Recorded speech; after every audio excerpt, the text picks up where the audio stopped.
तो बात ये है कि मैथ्स और स्टेट ये जो पेपर है उसमें सब बुरा नहीं है, एक अच्छी बात भी है। सर इसमें क्या अच्छी बात है? अच्छी बात ये है कि मैथ्स का प्रपोर्शन 40% है और स्टेट्स का प्रपोर्शन 60% है, और पास होने के लिए 40% लाने हैं और एग्रीगेट तो 50% मान के चलो कि 50 लाने हैं। तो सर मैथ्स पूरा मतलब जितना है वो पूरा ना आए, और 40 में से मान लो कि 20 आ जाए, 50% तो हम कर कुछ ना कुछ जुगाड़ कर ही लेंगे। और स्टेट अच्छी तरीके से करे और यहां से हम 40 भी लेके आए तो भी 60 तो हो जाते हैं, और एग्जैक्ट तो 40 ही चाहिए, लेकिन किसी एक सब्जेक्ट का बर्डन दूसरे पे ना देना हो तो 50 चाहिए। तो 60 तो वैसे भी बनते हैं, तो 50 तक तो पैसिमिस्टिक फिगर भी रखो तो 50, और क्वाइट पैसिमिस्टिक रखो तो 40, तो कहीं से हो ही जाएंगे, हो ही जाएंगे, और होते ही है। तो मैंने आपको बताया कि डरने वाली बहुत बात नहीं है, हालांकि थोड़ा डरना चाहिए, क्योंकि सब्जेक्ट ऐसा है, सब्जेक्ट को समझना है, पहली बार देख रहे हैं, और आगे सर इसका कोई यूज है तो मैं आपको बोलूं कि थोड़ा बहुत है, बहुत थोड़ा है लेकिन है कुछ। आगे की थियरी पढ़ेंगे, ऑपरेशंस मैनेजमेंट या ऑपरेशन रिसर्च, उसमें थोड़ा बहुत ये मैथ स्टेट का यूज आएगा। और रियल लाइफ में तो एनालिसिस कहीं भी करना हो तो उसके अलावा तो काम हो नहीं सकेगा, तो वो अलग बात है। लेकिन पढ़ाई के सेंस में देखा जाए कि ये सीए में कंप्लीट करने में, तो ये फाउंडेशन के बाद मैथ्स एज अ सब्जेक्ट नहीं आता है, ठीक है। हाँ, इसके कॉन्सेप्ट का यूज होके आगे कुछ ना कुछ हर एक अलग अलग सब्जेक्ट में थोड़ा बहुत इसका यूज समझ में आना चाहिए, बहुत है। तो मैनेज आप कर लोगे, डरने की बात नहीं है। अब ये जो मैथ्स 40% है उसको डिवाइड पहले करते थे सिर्फ 2 ग्रुप में, और अब ये 3 ग्रुप में हो चुका है, और थोड़ा डिफिकल्ट है अब, क्योंकि ये नया सिलेबस आपका इंट्रोड्यूस हुआ है। और नए सिलेबस में देखा जाए तो एक सेगमेंट ऐड किया है, एरिथमेटिक था, एल्जिब्रा था, और एक सेगमेंट ऐड किया है कैलकुलस। और इसमें थोड़ा एक स्टेप आगे ले जाए तो एरिथमेटिक में एक टॉपिक भी ऐड किया है, मतलब पिछले सिलेबस की कंपैरिजन में प्रीवियस जो स्टूडेंट पढ़ते थे उनकी कंपैरिजन में आप थोड़ा टफ मैथमेटिक्स और थोड़ा टफ स्टैटिस्टिक पढ़ने वाले हो, इमीडिएटली लास्ट बैच की कंपैरिजन से ही बात करें तो भी। क्या करें सर, नई जनरेशन को तो ज्यादा ही पढ़ना पड़ेगा ना, पुरानी जनरेशन में थोड़ा थोड़ा पढ़ते थे और बहुत आगे निकल जाते थे। तो यही है, आज हम शुरू कर रहे हैं एक नया टॉपिक जो आपके लिए बिल्कुल नया है, लेकिन कहीं ना कहीं आपने इसका यूज किया है।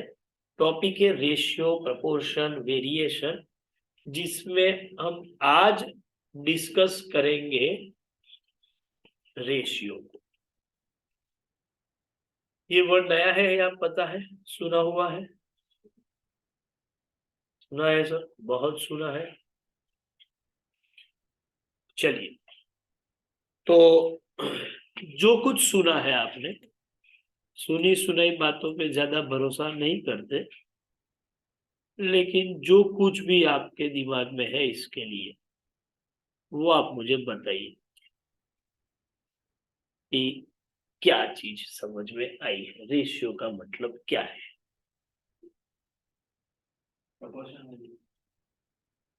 फिर रेशियो के बाद एक वर्ड है प्रपोर्शन, फिर उस पर मैं फिर से आऊंगा। टॉपिक का नाम है रेशियो, प्रपोर्शन और वेरिएशन।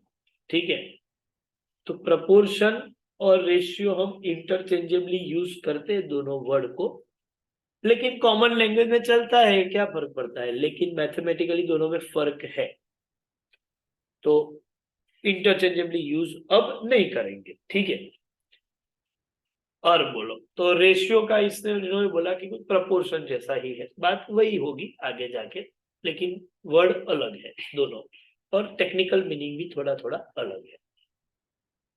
आपके दिमाग में क्या आ रहा है और कुछ?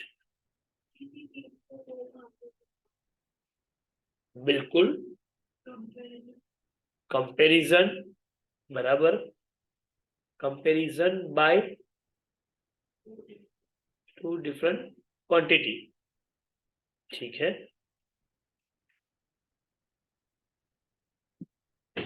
मान लो कि दो क्वांटिटी है, A and B are two non zero quantity. Non zero इसलिए क्योंकि जीरो आ जाएगा तो फिर ये हम डिस्कस नहीं कर पाएंगे, मैटर आगे नहीं बढ़ेगी। तो ऐसा मान ले कि A and B are two non zero quantity. ठीक है, तो आपने जो बोला वही कि any expression A upon B या ए डिवाइड बाय बी, या इसको बोले ए इज टू बी, जिसको आप बोलेंगे कंपेरिजन, जो आपने बोला ना, बट कंपेरिजन बाय डिवीजन। ठीक है, ये जो है ये सबको हम बोलते हैं ratio. A and B are two non zero quantity that expression of division A by B या ए डिवाइड बाई बी या ए इज टू बी, ये सबको हम बोलते हैं रेशियो। अब यहां मैं थोड़ा ऐड करूंगा, अब तक ये बोलते थे, अब मैं सिर्फ ये ऐड करूंगा कि A and B are two non zero quantity, लेकिन इसके साथ साथ of the same kind and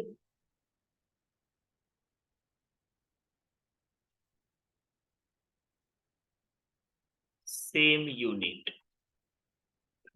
कोई भी ए बाई बी को मैं रेशियो नहीं बोलूंगा, जो क्वांटिटी का कंपैरिजन है they must be of the same kind end of the same unit. मतलब मैं ऐसा बोलूं कि ratio of 5 kg and 3 hours, तो 5 kg डिवाइड बाय 3 hours, तो ये रेशियो नहीं है। सर क्यों नहीं है भाई? कंपैरिजन बाय डिवीजन के लिए कंपेयर कब कर सकते, किसी भी चीज को हम कंपेयर कर सकते जब दोनों के यूनिट सेम हो।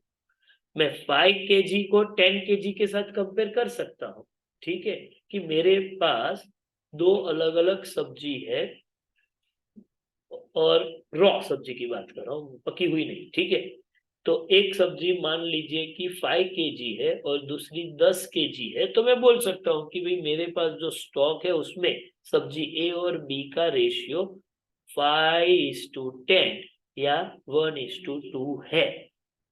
लेकिन तब मैं बोल सकता हूं जब दोनों का यूनिट सेम हो, और सिर्फ यूनिट ही नहीं, काइंड नेचर भी सेम होना चाहिए। मतलब दोनों सब्जी है या दोनों को कंपेयर करने के लिए जो नेचर है वो भी सेम हो, तो मैं ज्यादातर कंपेयर कर पाऊंगा।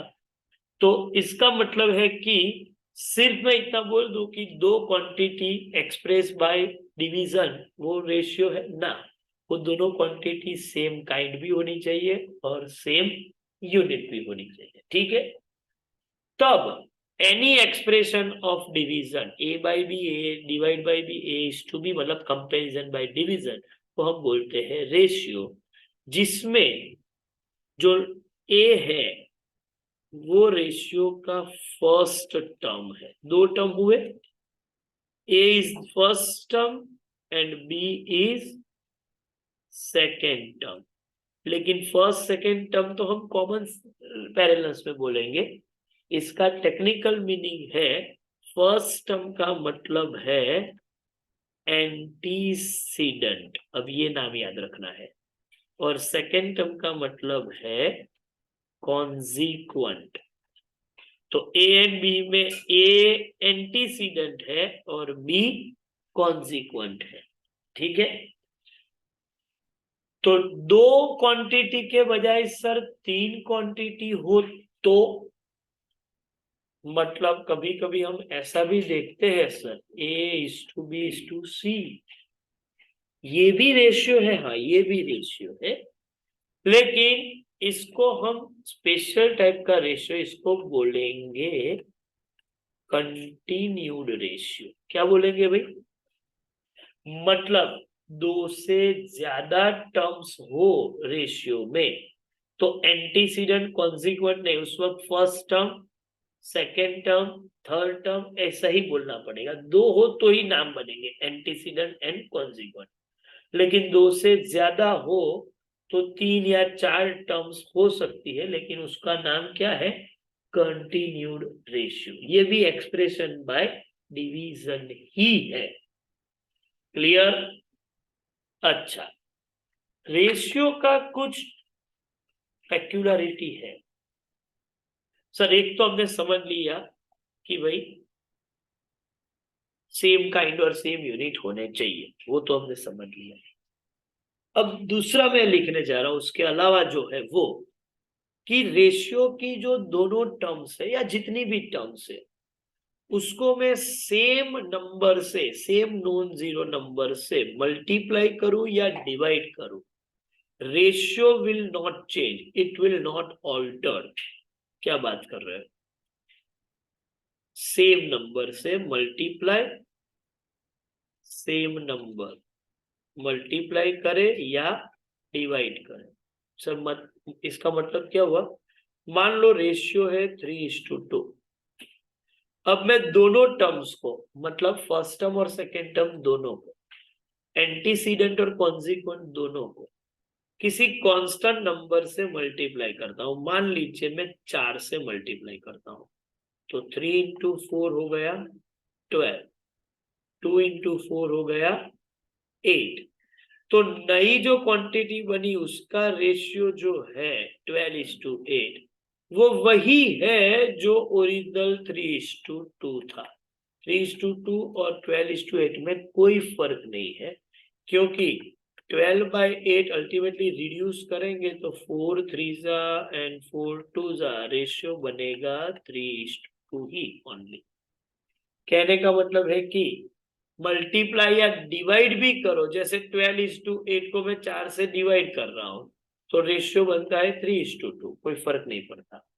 तो ये पहला उसका पेक्युलरिटी क्या है? If each term of ratio is multiplied or divided by same non-zero constant, non-zero constant जरूरी वर्ड है, then ratio will remain unaltered, ratio में कोई भी चेंज होगा नहीं। भाई समझ में आ गया? क्लियर? तो ये एक पॉइंट हुआ। दूसरा ऐसा है कि जनरली रेशियो जो होता है वो उसके स्मॉलेस्ट फॉर्म में एक्सप्रेस किया जाता है, स्मॉलेस्ट फॉर्म, या इसको आप बोल सकते हो सिंपल फॉर्म। सर वो क्या है? जैसे मैं बोलूं 10:5 एक रेशियो है, लेकिन लिखने का पैटर्न है 2:1। 10:5 वो स्मॉलेस्ट फॉर्म नहीं है, सबसे छोटा फॉर्म कौन सा है? 2:1। मैं ऐसा लिखूं कि भाई 4:8, तो लिखने का पैटर्न 4:8 भी सही है, लेकिन प्रैक्टिस ये है कि इसको लिखते हैं 1:2। 30:20 नहीं लिखेंगे, हम लिखेंगे क्या? 3:2। तो ratio is expressed generally in simple form, generally, और जनरली का मतलब है, मतलब सिंपल मतलब स्मॉलेस्ट फॉर्म में प्रेजेंट करते हैं एक्सप्रेशन के लिए। ये दूसरा रूल मैंने बनाया। कौन सा भाई? Smallest form expression. चलिए आगे बढ़ते हैं, थोड़ा एक और चीज समझते हैं, रेशियो की पेक्युलरिटी समझ में आ रहा है ना सबको? सिंपल सा टॉपिक है, डरने की कोई बात नहीं है। जो रेशियो है, मान लो कि उसका एंटीसीडेंट और कॉन्सिक्वेंट दोनों की वैल्यू सेम है, मतलब ए और बी इक्वल है, तो सर सेम वैल्यू है, जैसे 3/3, तो आंसर 1 आ जाएगा। तो तीन पॉसिबिलिटी है for A by B. A greater than B भी हो सकता है, ए लेस देन बी भी हो सकता है, और ए और बी इक्वल भी हो सकते हैं। ए मतलब फर्स्ट टर्म, बी मतलब सेकेंड टर्म, ये याद रखिए।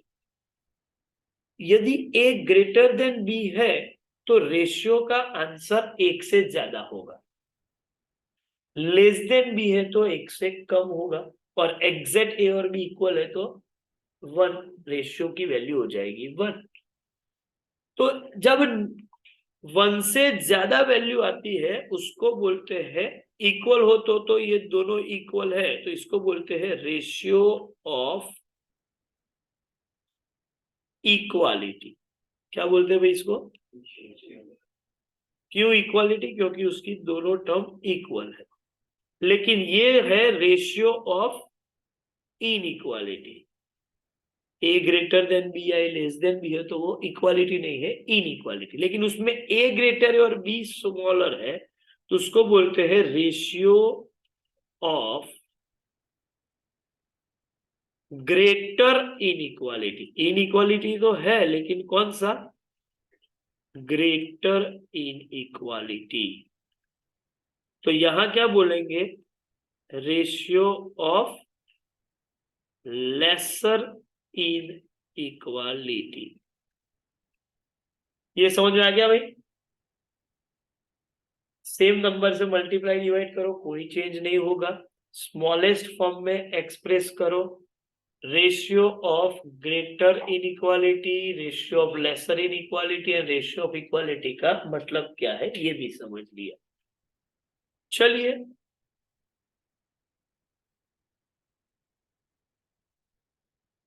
रेशियो की एक और जो खूबी है वो भी समझ लेते हैं।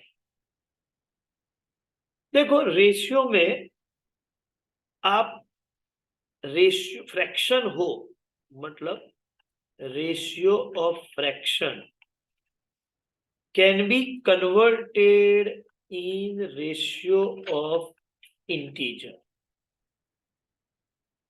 फ्रैक्शन, इंटीजर, ये वर्ड का मतलब कंफ्यूजिंग नहीं है ना? समझ में आ रहा है ना फ्रैक्शन क्या है, इंटीजर क्या है?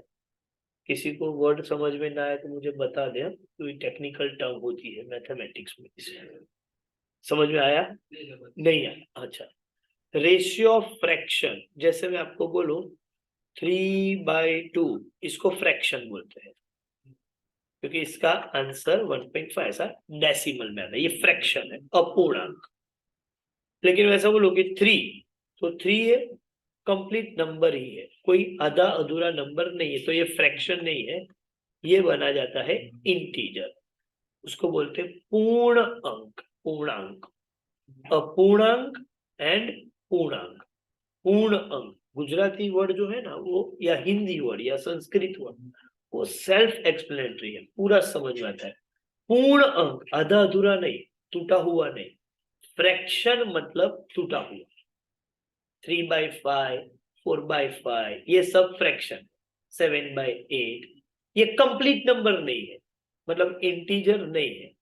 लेकिन रेशियो ऑफ फ्रैक्शन जो है उसको मैं रेशियो ऑफ इंटीजर में कन्वर्ट कर सकता हूँ, बिल्कुल कर सकते हैं। कैसे? जैसे मान लो कि एक रेशियो है A/B/C/D, तो ये भी एक रेशियो है।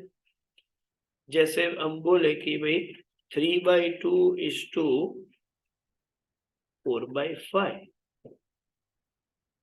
तो ये कौन सा रेशियो हुआ? देखा जाए तो 3/2 मतलब 1.5, 4/5 मतलब 0.8, तो रेशियो ये हुआ 1.5:0.8। लेकिन है कैसा? Ratio of fraction. ये कैसे रेशियो है भाई? Ratio of fraction. Ratio fraction को मैं रेशियो ऑफ इंटीजर में कन्वर्ट कर सकता हूँ? बिल्कुल कर सकते हैं। कैसे? इसका एग्जैक्ट आंसर ये है, 5 इंटू, तो ऐसा क्रॉस मल्टीप्लाई करते हैं, 15, 4 इंटू 2, 8, तो 15:8 ही है 3/2:4/5। कोई फर्क नहीं है। सर कैसे? ये आपने सीधा ऐसे कर दिया, मैंने कोई नई बात नहीं की। इसको हम बोले तो AD:BC बना दिया है। देखो, A/B मतलब डिवाइड बाय C/D। एग्री? अब आपको तो पता है कि जो डिवाइड है उसको मल्टीप्लाई करे तो उसका रेसिप्रोकल, इनवर्स लिखा जाता है। अब देखो, ये A इंटू डी हुआ और B इंटू सी हुआ, तो रेशियो बन गया AD:BC। 3/2:4/5, तो 3 इंटू 5, 15:8। अब इसको सॉल्व करोगे तो यही आंसर आने वाला है। बताइए sir, 3/2 divide by 4/5, 3/2 into 5/4, 15 divide by 8 हो गया। तो ratio of fraction can be converted in ratio of integers. लेकिन कुछ फ्रैक्शन ऐसे होते हैं जिसको मैं कितनी भी कोशिश करूं कन्वर्ट ही नहीं हो सकते इंटीजर में। तो इसको बोलते हैं, जो क्वांटिटी इंटीजर में कन्वर्ट नहीं हो सकती, ऐसी क्वांटिटी का रेशियो है, तो उसको इनकमेंसुरेबल बोलेंगे। क्या नाम याद रखेंगे? इनकमेंसुरेबल। और कर सकते तो कमेंसुरेबल।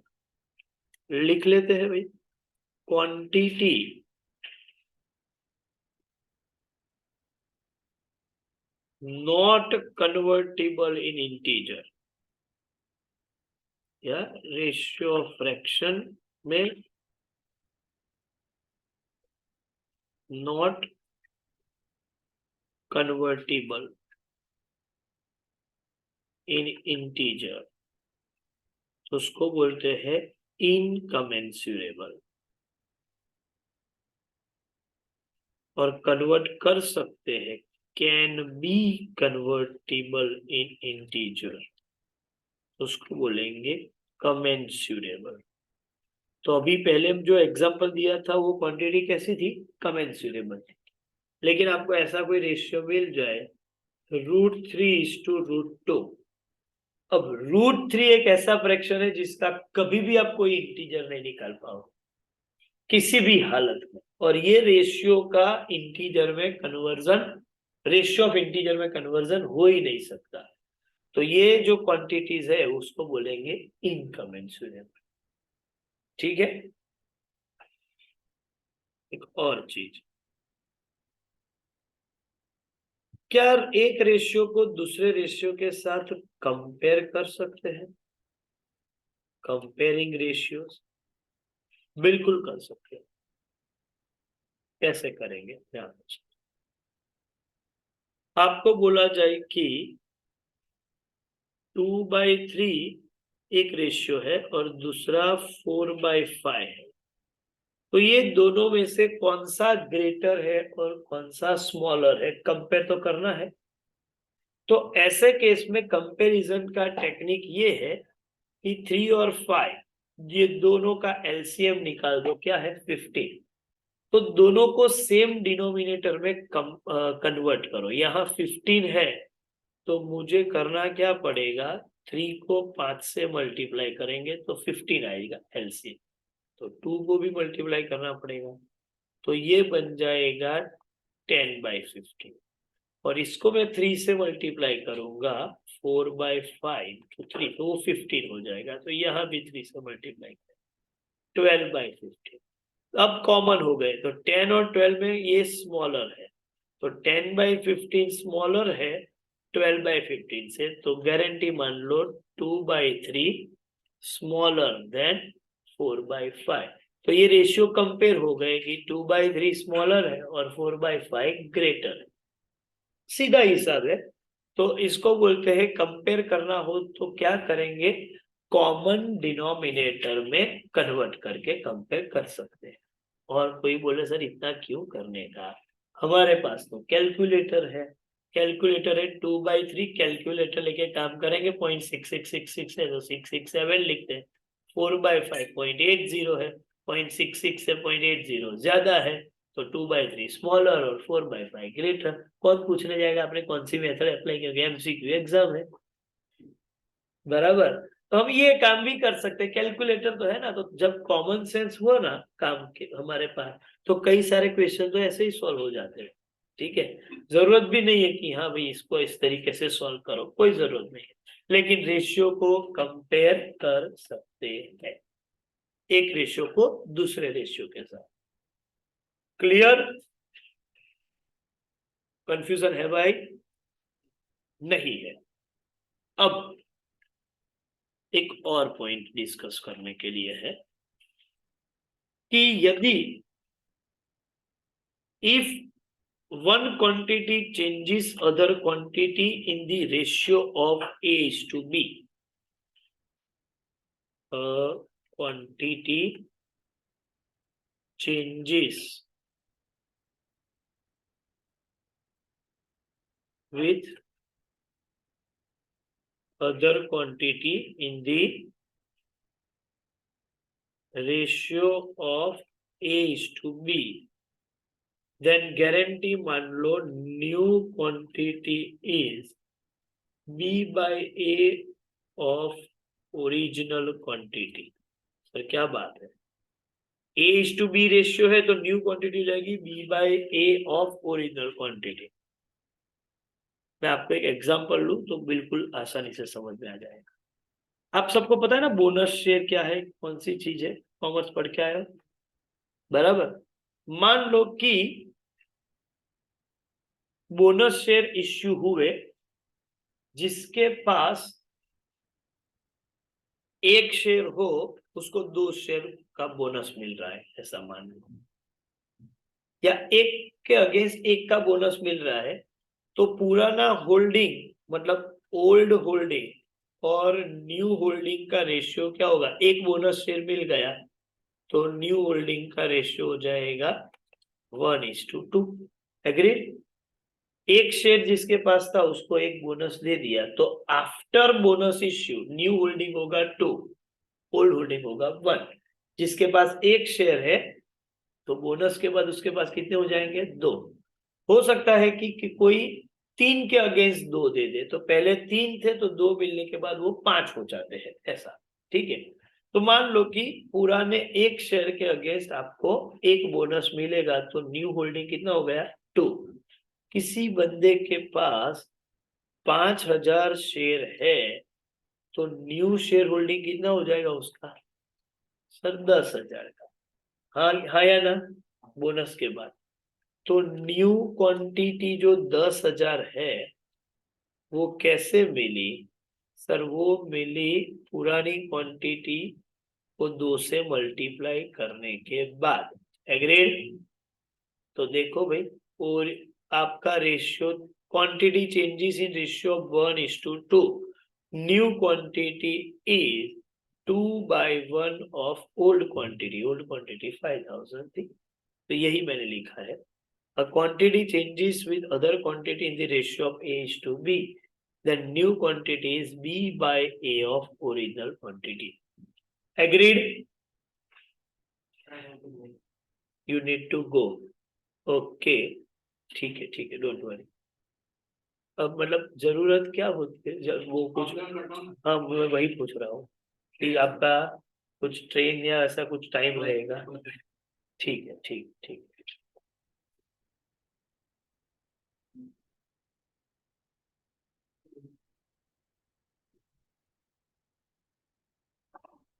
तो ये समझ में आ गया रेशियो का सेटअप। A:B रेशियो है तो न्यू क्वांटिटी क्या होगी, B by A of original quantity. चलिए, तो रेशियो का बेसिक बैकग्राउंड और कुछ जो पेक्युलरिटी समझनी चाहिए वो हमने समझ ली। अब यही चीज आपके स्टडी मटेरियल में डिस्कस की हुई है, डोंट वरी। ओके बेटा।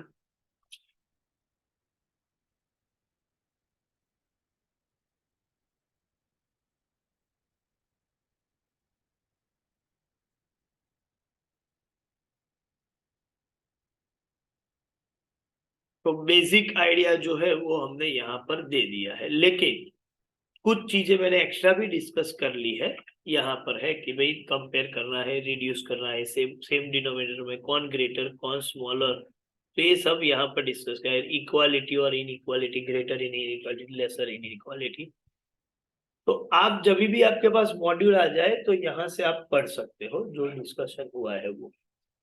चलिए, इसके बाद जो है वो है कुछ रेशियो के टाइप्स या फॉर्म्स, जैसे कि डिफरेंट काइंड्स ऑफ रेशियो, जिसमें पहला है कंपाउंड रेशियो। अच्छा सर, ये इनवर्स रेशियो क्या है? इनवर्स रेशियो भी ले सकते हैं, रेसिप्रोकल रेशियो सिंपल है कि A:B रेशियो का इनवर्स होगा B:A। इनवर्स मतलब आप न्यूमरेटर को डिनोमिनेटर और डिनोमिनेटर को न्यूमरेटर में कन्वर्ट कर दो, रेसिप्रोकल रेशियो या इनवर्स रेशियो। रेशियो और उसके इनवर्स को मल्टीप्लाई करेंगे तो आंसर आ जाता है 1। मतलब A:B इंटू B:A करे तो A/B इंटू B/A कैंसल हो तो वो हो जाता है 1। ठीक है, तो वो एक टाइप है। इसके बाद है कंपाउंडिंग रेशियो या कंपाउंडेड रेशियो। कंपाउंडेड रेशियो क्या है? मान लो कि मेरे पास रेशियो है 3/5 2/7, ये दोनों को कंपाउंड करो तो ये दोनों को मल्टीप्लाई करना होता है। कहने का मतलब है कि product of antecedent divide by product of consequent को बोलते हैं कंपाउंडेड रेशियो। तो रेशियो का कंपाउंडिंग मतलब रेशियो को मर्ज करना है, मल्टीप्लाई करना है, इसको बोलते हैं कंपाउंडिंग रेशियो। इसके बाद जो नाम है वो है डुप्लीकेट रेशियो। मतलब A:B यदि रेशियो है तो इसका डुप्लीकेट रेशियो मतलब A²:B²। 3:2 का डुप्लीकेट रेशियो 9:4 है। सर डुप्लीकेट है तो ट्रिप्लीकेट भी होगा? हाँ है ना। A:B का ट्रिप्लीकेट रेशियो A³:B³ मतलब 3:2 का ट्रिप्लीकेट रेशियो 27:8 माना जाएगा ऐसा।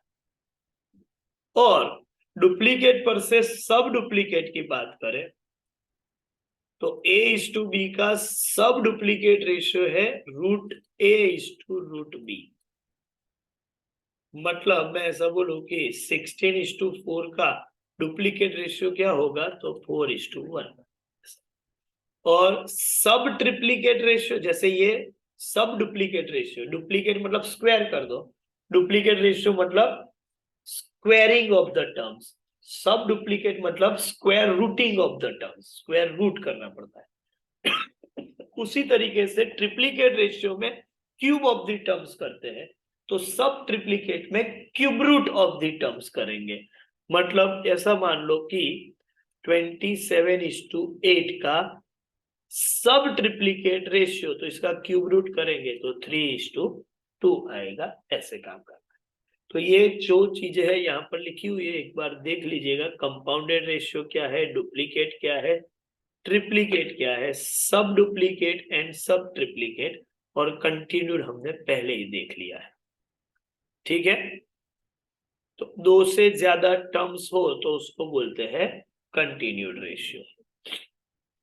तो ये रेशियो के बारे में काफी कुछ काम हमारा हो चुका है। अब बात करेंगे प्रपोर्शन की। भी रेशियो तो समझ लिया, अब प्रपोर्शन क्या है तो वहां पर मैं आ जाता हूं। रेशियो के लिए क्या कंडीशन थी? रेशियो की क्या कंडीशन थी? जो क्वांटिटी है वो सेम काइंड और सेम यूनिट की होनी चाहिए, और जब मैं ऐसी क्वांटिटी को डिवीजन के फॉर्मेट में एक्सप्रेस करूं तो वो हो जाता है रेशियो। क्लियर? अब प्रपोर्शन क्या है, क्योंकि हम तो क्या समझते हैं, रेशियो और प्रपोर्शन एक ही चीज है, हालांकि वो एक चीज नहीं है। तो कौन सी चीज है अलग अलग, तो मैं आपको समझाऊं कि A:B एक रेशियो है और दूसरा एक रेशियो है, मान लीजिए C:D है। और जब मैं ऐसी पोजीशन में हूं कि A:B is equal to C:D ऐसा लिख सकता हूं, मतलब ये लिखने की पोजीशन में हूं, तो हम बोलेंगे कि these two ratios are in proportion। Proportion का मतलब समझ में आ जाना चाहिए, equality between ratios is proportion.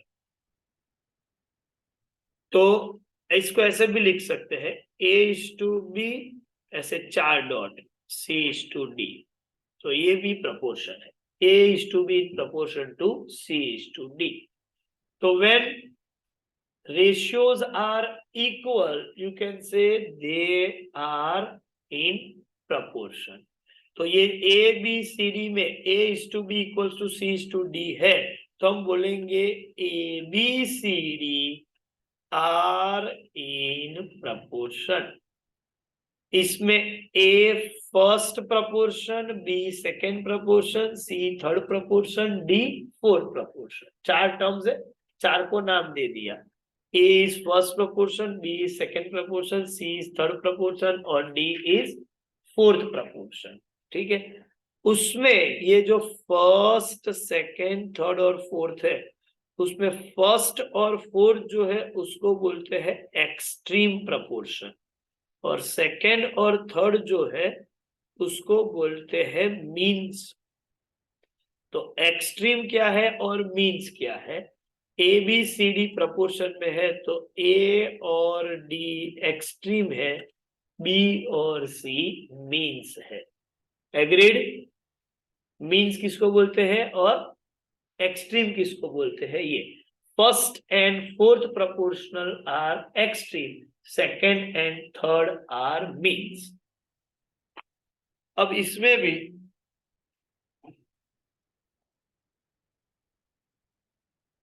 ABCD ये 4 टर्म की बात करें तो चारों की चारों क्या सेम काइंड सेम यूनिट होनी चाहिए? मैं बोलूंगा ना। First 2 must be of the same kind same unit, second 2 must be of the same kind same unit, फिर तो रेशियो ही बन जाता है, इसके बीच में इक्वालिटी लिख सकते हैं। चारों की चारों सेम काइंड सेम यूनिट होने की जरूरत नहीं है, क्योंकि रेशियो की कंडीशन है, प्रपोर्शन की कंडीशन तो सिर्फ ये 2 रेशियो का इक्वालिटी है और कुछ नहीं।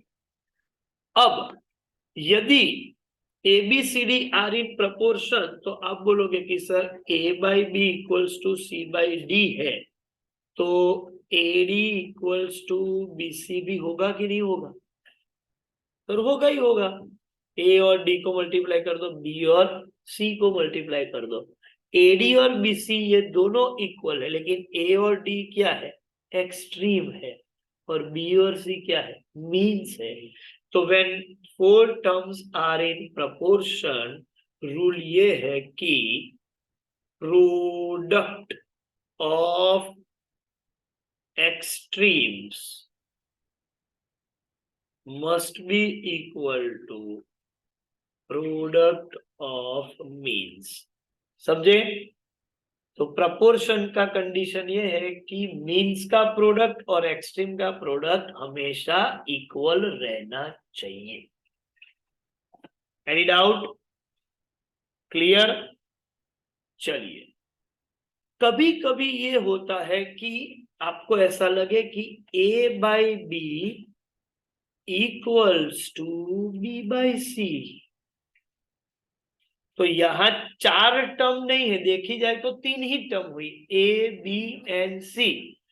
तो लेकिन B 2 बार है, तो यहां पर ऐसे प्रपोर्शन को बोलते हैं कंटिन्यूड प्रपोर्शन, क्या बोलते हैं भाई? और कंटिन्यूड प्रपोर्शन में भी B square equals to A C हो गएगा। मीन्स का स्क्वायर या मीन्स जो है उसको प्रोडक्ट करो तो B into B, B square, और A into C, A C, तो B square equals to A C. यदि मुझे बी चाहिए तो मुझे क्या करना पड़ेगा? Square root of A C करना पड़ेगा। तो इसको बोलते हैं in continued proportion middle term A B C are in continued proportion. ऐसा बोले तो आपको लिखना क्या है? A by B equals to B by C. तो जो मिडल टर्म है उसको बोलते हैं मीन प्रपोर्शन। मीन प्रपोर्शन मतलब B. B is a mean proportion of what? A and C.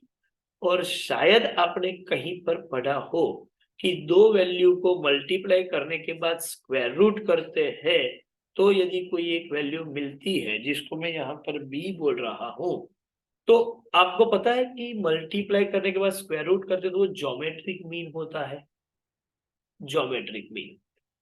तो मैं ऐसा बोल सकता हूं कि B is mean proportion of A and C as well as geometric mean of A and C. तो बात एक ही है, बी यहाँ पर मीन प्रपोर्शन बोलूं या फिर ज्योमेट्रिक मीन बोलूं, ये दोनों एक ही है।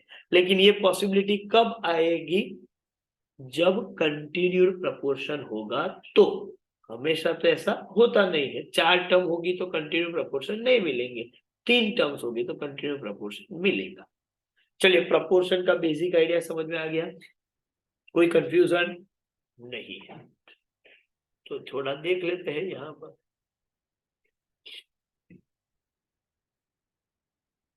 प्रपोर्शन का basic idea, AD equals to BC, converse is also true, continued proportion तक हो गया। Mean proportion, third proportion, fourth proportion, मतलब जो नंबर है वो, और मिडल में जो है वो मीन प्रपोर्शन है।